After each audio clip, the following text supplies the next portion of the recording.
y'all, and welcome back to my channel, and welcome to what is hopefully going to be a ongoing theme in my channel. I am hoping to do more commentary videos, some less beauty-based, less fashion, less lifestyle-based videos, because I asked, and several of y'all said, yes, we would absolutely love to hear you do commentary. One of y'all was even kind enough to be all like, girl, if you posted a video you discussing and talking about grass growing, I would watch it. May the Lord bless you in all of your endeavors. But today we are going to be talking just a little bit. We're just going to be kind of touching the tip of the iceberg on this, simply because I feel perhaps a little inflatedly. I have a little bit of a insight to offer on this situation, and we are going to be talking about a very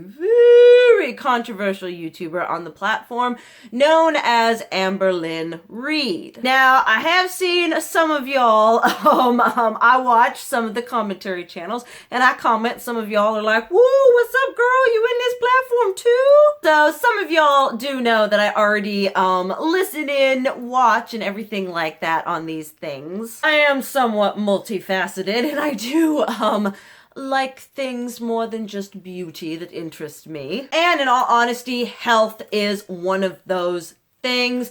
I want to do a real quick shout out to Swolenormous and Every Damn Day Fitness. I love their channel so much. They give facts, they're straightforward.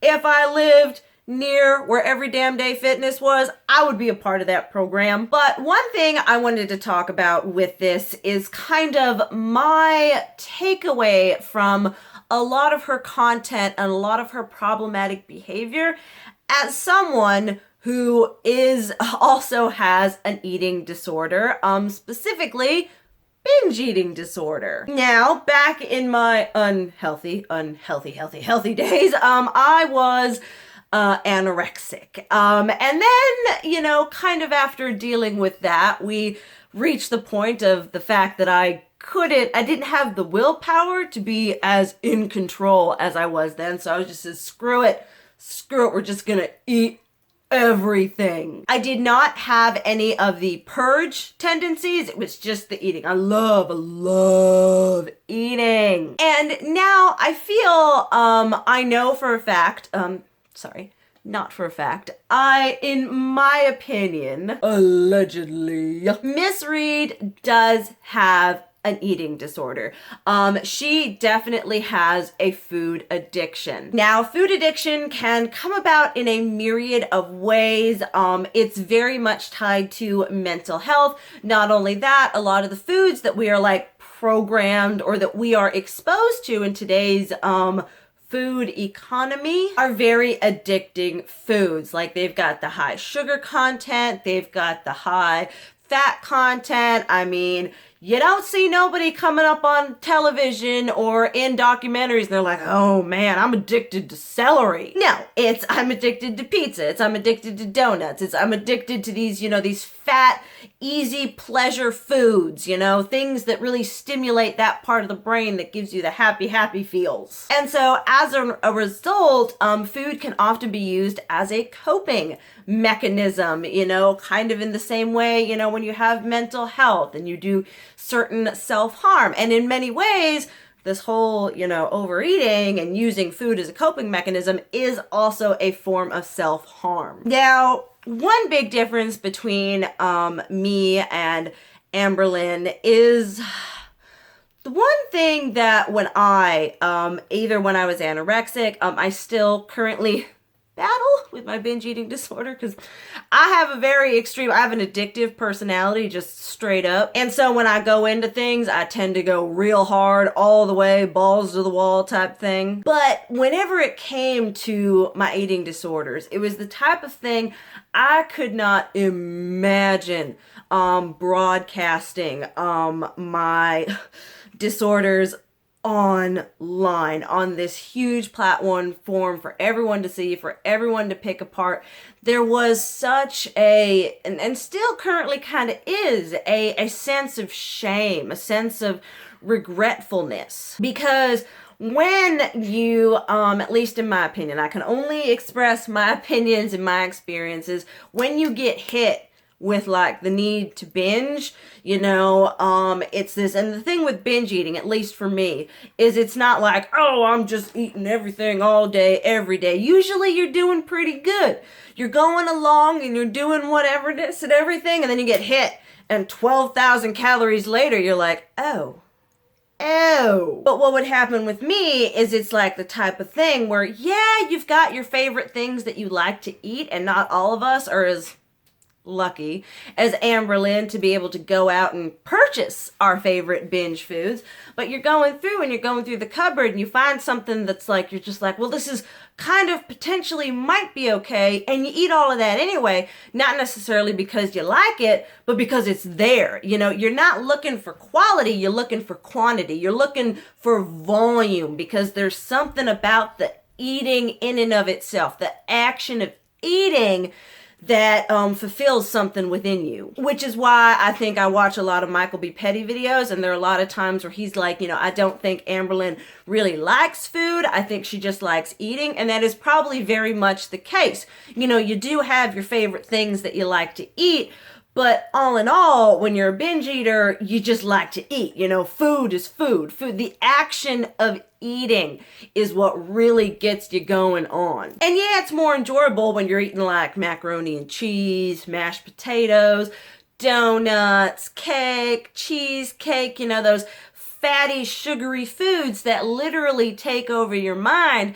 And when you're sitting there and you're eating them, everything is just like okay. And you're literally sitting there telling yourself, this is one thing that I really want to like ping on, because as someone who has this disorder, watching her, it's really painful, because you can see in her all the kind of triggers and red flags and routines, that she does, and you've done them yourself. But it's the type of thing, this is kind of, I believe, why she goes back and forth on like, oh, I'm gonna be so healthy right now, and oh, I'm doing so good, is because, at least for me, I also think Amber has a very addictive personality, because, like me, she also seems to have an addiction to shopping, an addiction to accumulating non-necessary materialistic possessions. And so you go on for a while in the bad behavior, and then you stop and you say, look, we are going to make a change. And so you make this drastic change to go on 1,200 calories a day. You make this drastic change to follow this diet or this eating plan. And you kind of do this all or nothing type thing where you're like, this is going to be it. This is going to be the big thing that makes the difference. And the problem with that lies in kind of why a lot of people can't cut smoking cold turkey. It's not about immediately stopping the behavior so much as it is creating better behaviors, because dieting doesn't work. Going on a diet, losing the weight or getting the whatever, and then going off of it doesn't work. What works are lifestyle changes that you plan on doing for the rest of your life. And part of the problem is she has a hard time thinking in the long run, in the grand scheme of things. It's kind of like in this moment, rather than being like, well, if I decide to, choose not to go out to eat, or let's make it smaller. Say she goes out to eat 4 times a week. If she says to herself, all right, from now on, I'm going to go out 3 times a week. That isn't quitting cold turkey. That isn't saying I'm never going to out eat again. But it's starting to instill in that. And then after you get a hold of that, you can be like, all right, now I'm going to go out 2 times a week. It's those baby steps that really get you there, instead of these big old giant grandiose decisions that typically end up in failure, because you set yourself up for failure by doing too much. You cannot do it all at once. Every day you just need to make those little conscious decisions for, I'm going to swap out normal rice for whole grain rice. I'm going to swap out cauliflower for the brown rice, just slowly making those decisions. And so she, very much like me, we do this thing where we're going awful, and then we get this whole big thing going on, and we're like, this is gonna be it, and then we end up crashing and burning, 3 to 4 or maybe a week later because, we cut out all sugar, we cut out all carbs, or, we said we're only going to eat this many calories and we're doing good. And then it becomes this big giant crash and burn because our bodies and our minds literally can't handle the intensity of what we're trying to achieve, because you literally cannot treat it like this whole, well, this plan is what's going to fix me, or this way of doing. It's like, no, it's not so much the thing. It's not Weight Watchers. It's not just those Optavia or whatever, things like that. What it is like I keep saying, developing those good core better habits that are going to make your life, choosing to exercise every day, choosing to, not drink soda anymore or not drink juice, and to have water be your main liquid. Rome was not built in the day, and a healthy lifestyle was not created in one day or in a week because of this new crazy amazing weight loss. It's not all about weight loss. It is about creating healthy habits that will lead to weight loss if you need to lose weight, and help you have a better living experience, creating these healthy habits that'll benefit you in more ways than just losing weight. So I understand a lot of where she's coming from, and I feel like part of the problem is when I had an eating disorder, when it comes to eating disorders and food addictions, it's kind of hard to admit, because food is one of those things that just, it's there. We always say with people who have a food addiction, it's like, it's really hard for them to quit and get better because you need to eat. There's just like, you're faced with your enemy every dang day. And so in order for you to get healthier, in order for you to make those healthier decisions, you have to acknowledge within yourself that there's something wrong with you physically and mentally. And I feel like that's something that she is unwilling to do, that we have seen in the past from her. I cannot tell you how much help I got going through therapy, dealing with this, talking to people about this. I probably potentially, I'm going to be all like, I guarantee, but I don't. I pretty much guarantee that unless she starts getting professional mental help, she will not be able to get over the hurdles of her food addiction, because it has something to do with the mind. There is some kind of reasoning behind eating so much and binge eating and not being able to stay on track with healthy eating habits, other than we're just really lazy. And that's another thing. I don't like pointing fingers. I don't like people I don't know, people I haven't met. I'm just going off of my observation. But in the term of laziness, when it comes to breaking out of the chains of, mental health and food addiction, you really have to be proactive. There is no easy manual for getting over this type of thing. It's different for every person. We all have our own reasons behind things like that. I'm sure my reasoning, or the reason I'm binge eater and stuff like that, is different from hers. But you have to figure out what those are, kind of unlock them and deal with them and move forward. But she isn't willing to deal with anything to a certain degree because she doesn't want to have to take responsibility for everything. And when it comes, and this is the real tea. When it comes to an eating disorder, and when it comes to eating yourself to death, yes, there are enablers, people who, are pandering to how you are, aren't forcing you to change. It's your fault. Ultimately, no one is holding your arm behind your back and saying you put that donut down, or rather you put that donut in your mouth. You are the one. Eating is a very self-conscious thing. You do it. You can make the choice to not do it. It is your choice and your decision and your responsibility of what you're doing to yourself. And once again, she doesn't want to have any sort of responsibility for her actions. She wants to be able to do whatever the flip she wants to do and be able to blame it on a doctor, to blame it on a therapist, to blame it on a situation, to blame it on, I don't know, the sun rotating in a different direction that month. She's very good at coming up with excuses for why she can't stick to one thing. And part of why she can't stick to one thing is because she isn't willing to actually delve in and figure out the fundamentals of what she needs to do. It's so much more than just saying,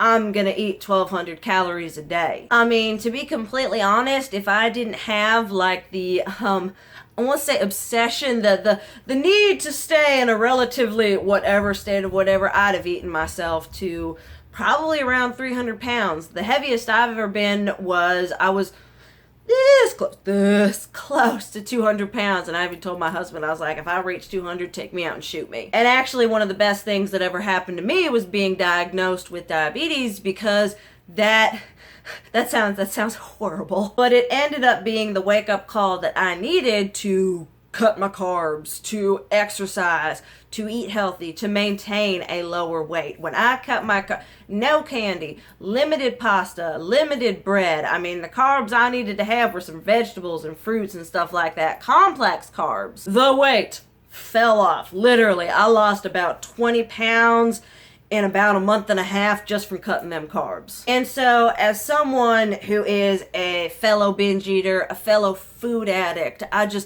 look at her and I'm like, there's so much you could be doing. There's so many simple things you could be doing. But part of the problem is also with binge eating and food addiction, there tends to be a lot of self-inflicted insecurities. And so part of her dynamic is the fact that she has learned how to monetize, gain sympathy, gain a certain amount of positive reinforcement from not losing the weight. You know, her videos get more views when she's showing herself in these very unflattering thumbnails. She gets more views when she talks about her food, when she does a weigh-in, because she knows there are people who are come and they're going to talk and they're going to discuss. You know, people are going to talk about her. It's sad to say, but honestly, on YouTube, on this platform, negativity is what sells. Negativity is what gets the views. And I've been watching reaction videos to her for a very long time, and it's a little bit disconcerting to see all of the like mentalities and the habits that she has that I look at and I'm like, oh my Lord, that used to be me. But when it comes to figuring out what you need to do, it takes so much more than just admitting I have a food addiction. It takes so much proactivity, so much work. You have to be on it, because addiction, like anything else, you don't necessarily cure addiction. You develop coping mechanism and you develop ways to combat it. And that's something I feel like she hasn't been willing to do. She wants to flip a magic switch that's going to make the craving to binge go away. She wants to flip a magic switch that makes bad food taste good. She doesn't want it. She wants to put in minimal effort, and she wants to do it overnight. And like I said earlier, that's just not going to happen. That is not the pathway to health. You know, you got to make those little changes. You got to make the changes in your eating, in your lifestyle. Like I said, it's not a diet, it's a lifestyle. It's changing how you live your life to make your life better and longer. Because I don't know about y'all, diabetes runs in my family. I was diagnosed at about 188 pounds. I don't know how it all works. My mom has it, both grandparents on both my side. You know, it's a thing in my family. But I look at her and I'm just like, for your own sake, for your own health and peace of mind, don't you think that maybe we would do something? Because at 180 pounds, I thought I was the big whale, the great big, I thought I was Moby Dick. Because creating these different lifestyle changes for me, and I'm not perfect, I still suffer from it, I still sometimes, you know, once I get that need to binge, you know, sometimes I'm like, well, if I'm going to binge, I'm going to eat something, I'm going to have a can of beets or something like that. But it's still there. It's still in me. It's still something I deal with. I still, like I said, I love eating. I love those fatty, greasy, nasty foods. Now, the great thing about making changes to healthier foods is then when you go back to those, they taste awful. They make you sick as a dog. But this is just me kind of just, like I said, breaching the surface, giving my overviews, because with my experience and being a binge eater and being addicted to food and like that, you know, it's just kind of my 2 cents on what I've been seeing from an outsider's perspective. Now, I do plan on doing more videos, commentary on things that aren't, you know, beauty or fashion or whatever related, because I have a lot of more interests other than beauty and fashion. Like I said, health being one of those. I would love to know what y'all think about these kind of videos. If there's something you would like to see from me in the future, what kind of topics you would like me to cover. You know, there's just a lot of controversy and a lot of things that I have I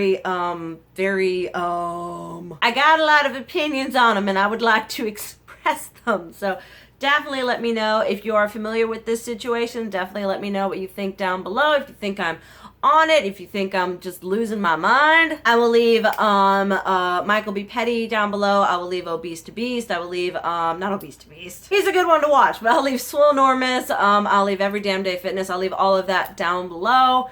But thank you guys so much for watching, especially those who made it this far. I love you, and as always, keep it real. Mwah!